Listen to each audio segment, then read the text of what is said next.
అయితే సాయి కృష్ణ మిస్సింగ్ కేసులో మాజీ మంత్రి అంబటి రాంబాబు కీలక వ్యాఖ్యలు చేశారు. ఈ కేసులో డిపార్ట్మెంట్ ఉన్నతాధికారులు ఉన్నారు అన్నారు. కేవలం సిఐ నాగరాజుని మాత్రమే పైకి చూపిస్తున్నారు. నాగరాజును విచారిస్తే అన్ని విషయాలు బయటకు వస్తాయి అన్నారు రాంబాబు.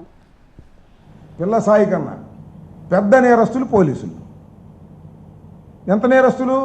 చంపటం, శవాన్ని మసి చేయటం, ఆ మసిని కూడా దాచేయటం, సీసీ ఫుటేజ్ తొలగించటం.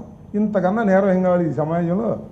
అంటే అతన్ని పట్టుకుంటే, అతన్ని విచారిస్తే చాలామంది హయ్యర్ లెవెల్ ఆఫీసర్ల పేర్లు చెబుతాడు. ఎందుకు చెబుతాడు? వాళ్ళ ఆదేశం ప్రకారమే ఈ క్రైమ్ అంతా జరిగింది కాబట్టి, దానిలో కమిషనర్ కూడా ఇన్వాల్వ్ అయి ఉన్నాడు కాబట్టి, ఇంకా చాలామంది ఐపీఎస్ ఆఫీసర్లు ఇన్వాల్వ్ అయి ఉన్నారు కాబట్టి, ఏదో పెద్ద నేరాన్ని అతని మీద మోపటం కోసం, బలవంతంగా అతను ఒప్పించటం కోసం, ఎవరినో రక్షించటం కోసం ఈ తతంగం అంతా జరిగింది. హోంమంత్రి మాట్లాడలా, డీజీపీ మాట్లాడలా, కమిషనర్ మాట్లాడలా, పోలీస్ డిపార్ట్మెంట్ నుంచి ఎవరైనా మాట్లాడారా?